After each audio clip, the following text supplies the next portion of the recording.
По точно една година, денешниот попладневен пороен дожд повторно го однесе патот во изградба Прилеп градско кај Дреновската клисура.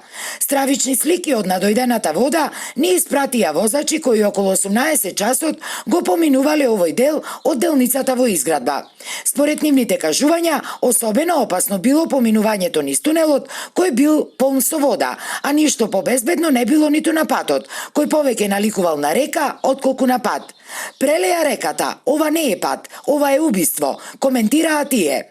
Инаку, и лани во истиот овој период на истото место се случи ваква поплава, кога имаше и повеќе часовен прекин на сообраќајот, бидејќи освен на дојдената вода, имаше и големи одрони од карпи на патот.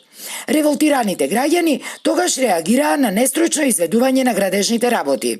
Кога ја затрупуваа реката, што мислеа? Водата мора да оди некаде. Се експерт до експерт во државичево. 8 години се гради експресниот пат. Сигурно уште 8 ке се гради.